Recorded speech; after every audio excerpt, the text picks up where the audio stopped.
Hey there, back for another episode. Really excited about my next guest because if you're a solopreneur like what my next guest was and worried about your financial future, this next podcast is for you because we're going to talk about multiple streams of income, passive income with Dr. Jeff Anzalone coming up.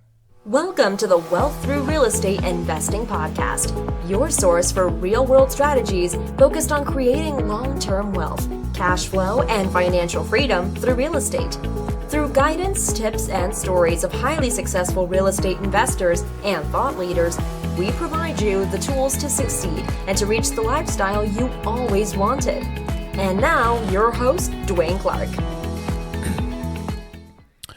Hello and welcome back for another episode of the Wealth Through Real Estate Investing Show. This is your host, Dwaine Clarke, and today we have Dr. Jeff Anzalone. He's a periodontist based out of Louisiana and founder of Debt Free Doctor.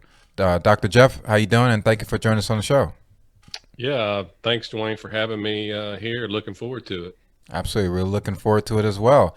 For the people who are not familiar with your background, obviously you're a dentist, also a real estate investor.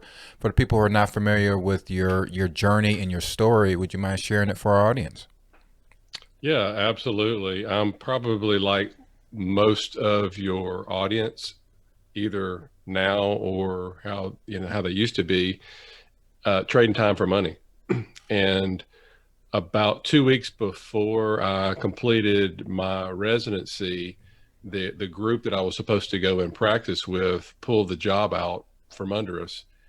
And the problem was we only learn how to treat patients.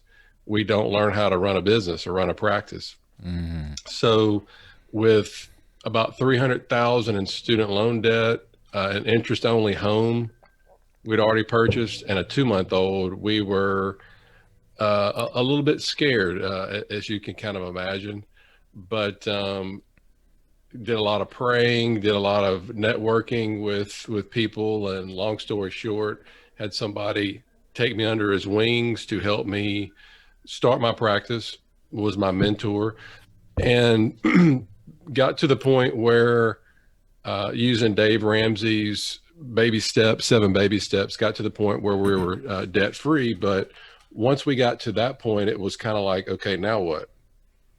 And about 5 or 6 years ago, we were skiing and I fell, had a kid cut out in front of me and avoided him. But when I fell, I landed on my wrist. And this was a wake up call because, luckily I wasn't majorly injured, but it made me realize that if something happened to my hands, then I wouldn't be able to work.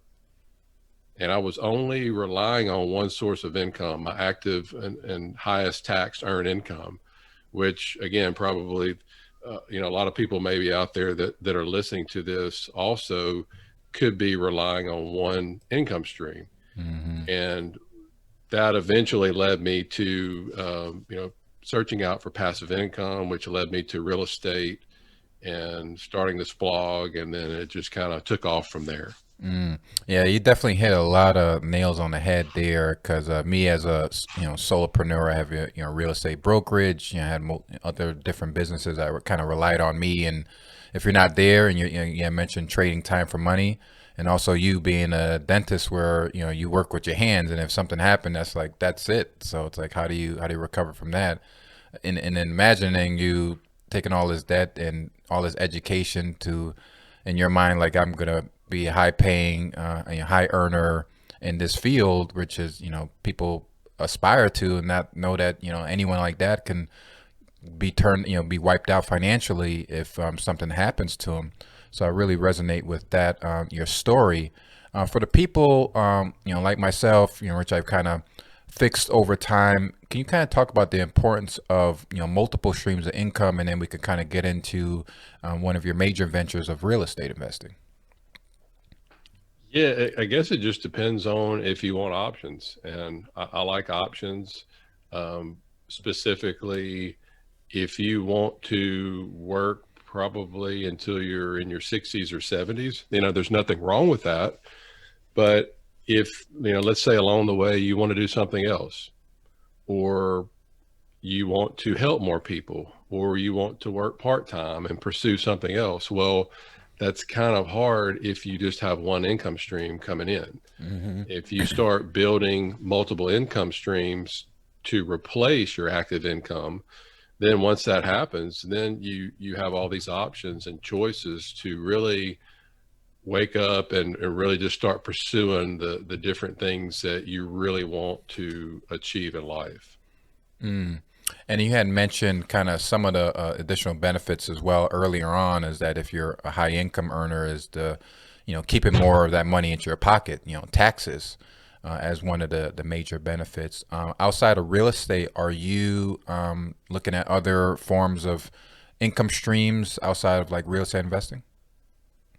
I had looked at some of the ATM investments. I don't know enough about cryptocurrency to dive into that, but I am contemplating doing some ATM investing, which you don't get as much, from my understanding, of the depreciation as you would. Well, actually, you do get depreciation, but by the time, usually it's like a 7-year hold period. By the time that all of that takes place and then they resell or they want to do something with the ATM machines, they're not really worth anything. Because you can imagine trying to sell a computer or a cell phone after holding it for 7 years, it's not worth Mm-hmm. hardly anything. Unlike real estate, in 7 years, it's going to appreciate. So that's really the main difference in the two. So I am contemplating that, but other than that, right now it's mainly focused on passive real estate. Mm. Yeah, that's a big thing. Let's talk about the passive side. So what type of asset classes do you like? What type of markets do you like? And also, what are the discussion that you help other doctors and solopreneurs into their passive investing journey?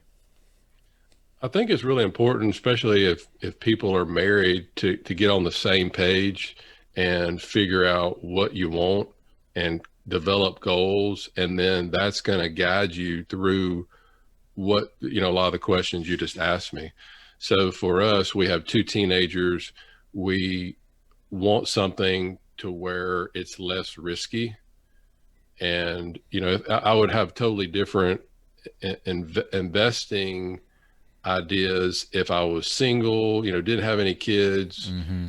But with this, preservation of capital is pretty high for us. So I'm looking for things that are lower risk. They are conservative, which, as you know, those types of investments typically don't pay out as much, but I'm willing to go that route because of Mm-hmm. the capital preservation. So for us, that's mainly um, finding deals, typically class B multifamily, value add play on it, to where it, most of the ones that we're in are anywhere from a 4 to 6 year hold. They can, they're consistently paying out distributions during that whole period. And then at the end, when the deal sells, then splitting the profit between us, the limited partners and the general partners. So I want something that has a proven track record. I want something that's highly occupied, that has been cash flowing for years. So as soon as you make that investment, it's not like it's just going to go away, versus more speculative new construction. So for instance, there's an entertainment center here that they built last year, that it was, it was mainly just a proof of concept, high end bowling alleys, laser tag, video games. So I was asked to invest in it, which actually I passed, and it's actually doing really well now. Drew Brees is one of the backers in it, being from Louisiana. Mm. But so again, knowing your financial goals, that will guide you. Hey, should you invest in this? I checked my goals. No, it didn't align with it, and I moved on. Mm. Yeah, that's definitely a big thing, because people are like thinking that there's one size fit all, but it definitely differs. If you're family, you have kids, you have, whatever aspiration, but you, as your age, and probably many established doctors, are looking at, preserving their capital and not taking too many, risk, and making sure that cash flow is coming in, and all that stuff. So that's awesome. Do you kind of have a structure with your company that you kind of team up with other investors to buy into investments, or is it just more that you just kind of go out and educate people on different things that you work on? Yeah, the when I started my blog, it first started out 100% education. I would find something that I thought was pertinent for somebody that was learning about real estate. So for instance, cap rate. I think it's important to know what cap rate is or cash flow. So I would write an article about that as I went along. And as the blog started growing, I had more and more people reach out to me wanting to get a little bit more than just reading the articles. So they wanted to know more about investing. They wanted to know actually what I was investing in. Mm, So I set up a separate entity called the Passive Investors Circle, to where if people want to invest in projects alongside of me, they can, because most of the people that I deal with are busy. I earn their trust, and I think that's really important to find somebody to work with, as you know, that you can trust. I think hmm that is the most important thing. It doesn't matter about a return if you can't trust somebody. Just ask those that invested with Bernie Madoff. But I think that's very important to do. And then so now I have two separate sections in the blog. Continue to educate, but those that want to invest alongside of me, I let people know what the deal is. I explain it, why I'm investing in it, and then I just connect them with that particular sponsor, and then they're able to do that. Mm. What's your process of kind of evaluating a sponsor? I know that you do a lot of research on your own, but is there any like kind of task or litmus test that you go through, kind of determine that you have mentioned trust is definitely the highest point, with someone, so that kind of heads into the sponsor's direction. What are the kind of like some bullet points that you look for to make sure it's a good fit for you and people that you recommend investments to? I really think it's no different than if you were buying a pair of shoes on Amazon or Zappos. You look at what other people have said about whatever you're buying. In this case, whoever you're investing with. So Hmm I think it's important to reach out to other investors. It was easier, pre-COVID, to where I could go to meetups or meetings and you have a room full of people. That was easy because you could say, hey, I invest with that group, or I've invested with them and they're not too good, but I've invested over here and they're good. So as with anything, you start to hear the same names over and over again, who to invest with and who not to invest with. hmm But even though you hear that, I think it's still important to talk with the sponsors to make sure that what they're investing in, again, goes back to lining up with your financial goals. And that's why I think it's so important to have your financial goals, because if I'm not going to invest with somebody that all they do is new construction, high risk, potential high payout. hmm I'm going to go with somebody that's more conservative, that goes after these value add plays, or maybe some storage units, that sort of thing. So that's hmm that's some of the things that I look for, hmm but mainly it's a proven track record. Mm. And also, kind of, I probably should have asked this question earlier, but I kind of like your process. You seem very, conservative. I said it's probably based off of your timeline and your life, but you talk a lot about, being debt free and paying off things and just kind of living before thing. I also kind of listen to Dave Ramsey and some of his philosophies as well, and he had mentioned something in one of his books that he kind of um, um, did research on a whole bunch of millionaires, and he said it wasn't from kind of it was more of the mindset, is if you kind of head towards paying down debt, that you feel psychologically better about yourself and about situations, and you be more adverse to risk. Can you kind of comment on kind of your thought process on debt and also investing into projects with multiple passive income streams?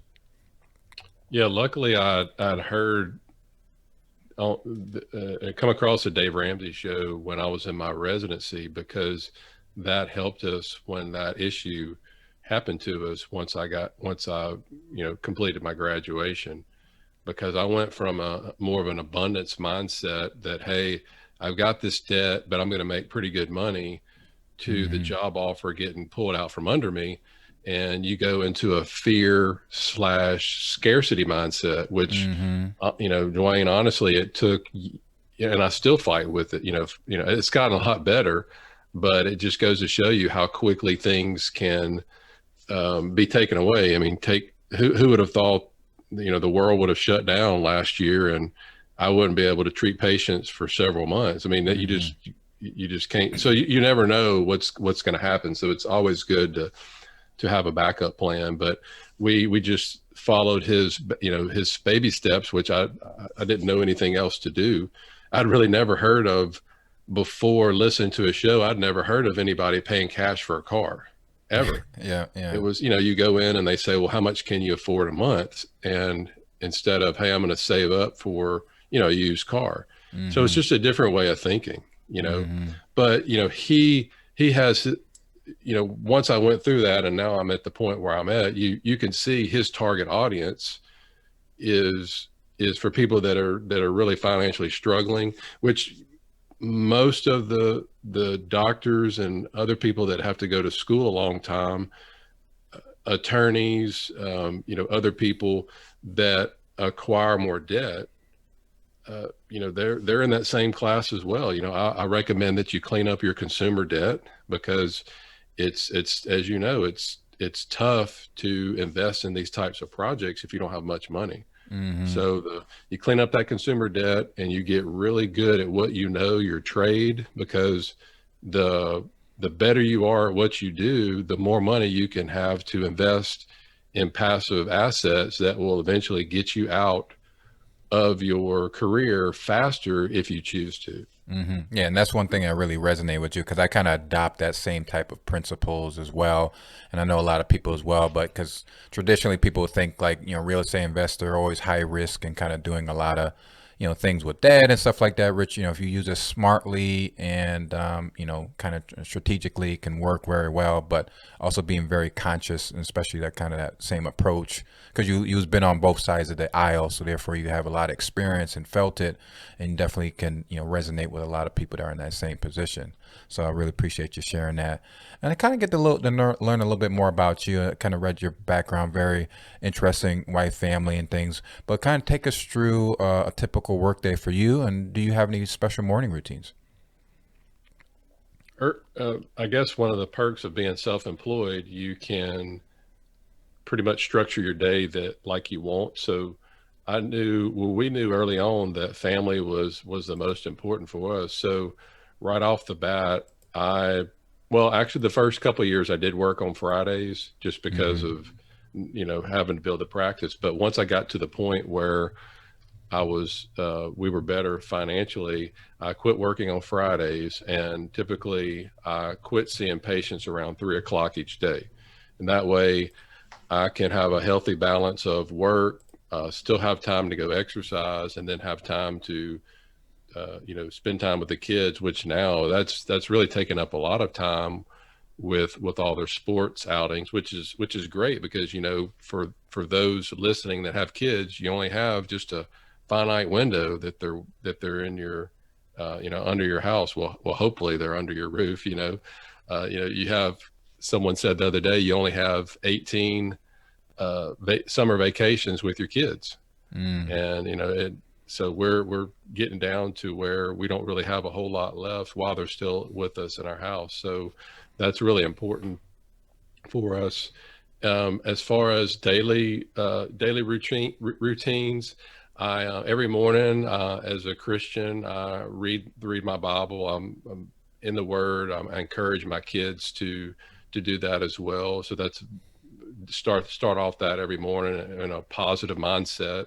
I'm very um, uh, regimented in my routines. My wife told me it would be very easy to hire a hitman to kill me, because they would know exactly where I am, exactly where I eat lunch at the exact time every day. So I'm just like that, and I think that doing that has helped me get to where I am, because I have a game plan and stick with it.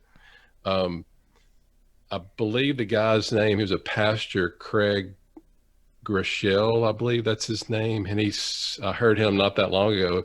He was actually at one of the conferences Dave Ramsey put on, I think the beginning of the year. And he said something to the effect that successful people do things consistently that most people will only do occasionally.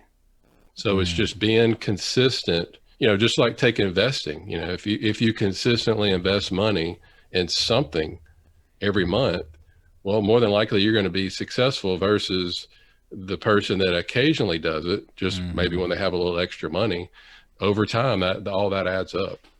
Oh yeah, very well said. I really like that, and especially what resonated to me is that you seem like very strong conviction with faith and family, which are very important pillars in order, because that's your why. Like this is why you're doing this for your family and all that stuff. So that's very well said. And then finally, we always ask all of our guests, and you kind of elaborated it through what you just said, is we're of gratitude. So what can you say that you're most grateful for? Uh, Two main things. It's for my family's health and for my family.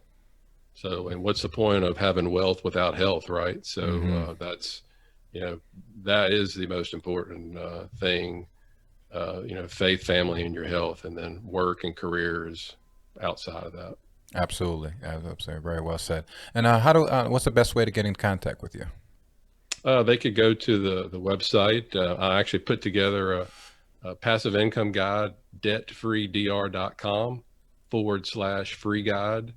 And if somebody wants to reach out to me via email, Jeff, Jeff at debtfreedr.com. Awesome. Make sure to include that link so everyone can kind of get a copy of that guide, learn a lot about you. It definitely a very informative and detailed blog. Read a lot of your articles and very impressed, and encourage people to check that as well. Dr. Jeff, really appreciate it. Best to you and the family. Continued success, and look forward to connecting with you again soon. Yeah, thanks, and enjoy your South Florida move at some point. Yes, absolutely. We're a little closer to your end, so awesome. Thank you so much.